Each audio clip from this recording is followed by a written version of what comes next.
Consul General Battocchi, it's a pleasure to welcome you. My pleasure. True honor to be here in this fantastic event. Thank you. Italy has been innovation hub for centuries, capital of fashion industry.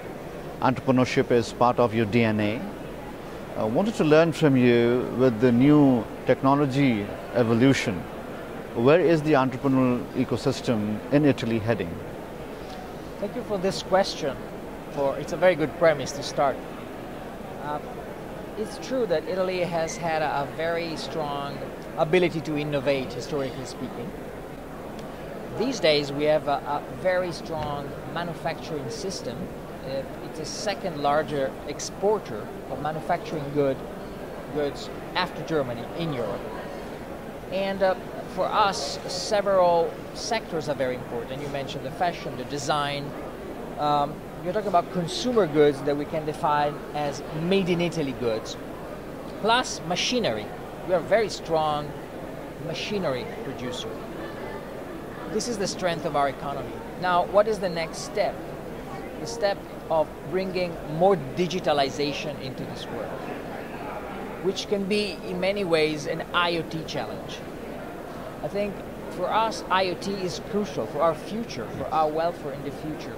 So that's why we're here. We want to understand how we can accelerate a process which is actually already underway.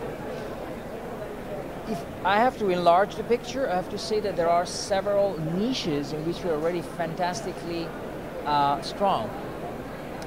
For example, in terms of life science and medical equipment, Italy has a very good universal healthcare system, which has brought lots of resources into it, and it has also fed into a very strong system of small and medium companies that have created medical devices that are really state-of-the-art. I think this is one of our own jewels, and I see a very promising market there developing all over the world. You're talking about traditional industries which needs to scale and come to where the world is heading in terms of technology adoption, and IoT, as you said, is a big part of it. I want to go down to the next level where manufacturers, which is fashion industry, is what comes to mind when I look at this. What is their mindset? How well are they ready to adopt technology to enhance and scale those industries, which is very so dominant in Milano, as you said earlier? Yeah, fashion is definitely one of the industries that it comes to your mind, obviously, because this is when you go to an airport, then you have to walk through several Italian brand stores, right? There we really have a bridge between the past and the future. You have to imagine that this tradition comes out of artisans, people who were dealing with textiles several centuries ago and have turned into entrepreneurs. The beautiful thing now is that there's a generation of people in their teens or people in their 20s that are so enthusiastic about the new technologies and that are really bringing this new blood into the industry. For us, the challenge is to be able to have the leadership of those companies to recognize the importance of the challenge and then accelerate the process and embrace the change. And I think we are on the verge of a cultural revolution from this point of view. It's happening now.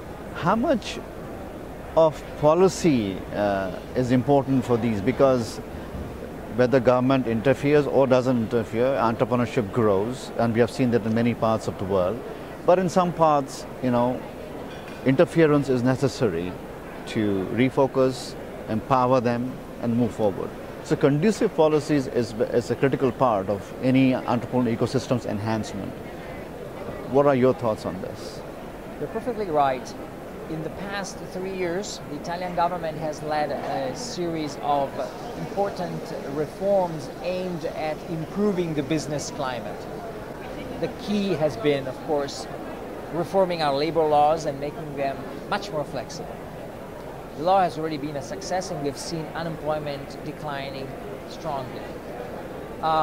More generally, I think, in terms of micro policies, what we have to do, we have to be able to allow companies that have been family-based, holding the tradition of a family dating back centuries, literally, to merge and to create larger companies, maybe with an IPO, maybe listed companies.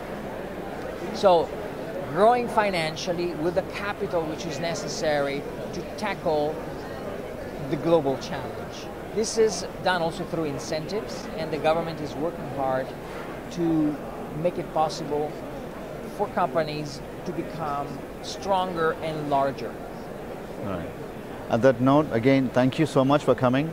Appreciate all the effort. Thank you so much for having me.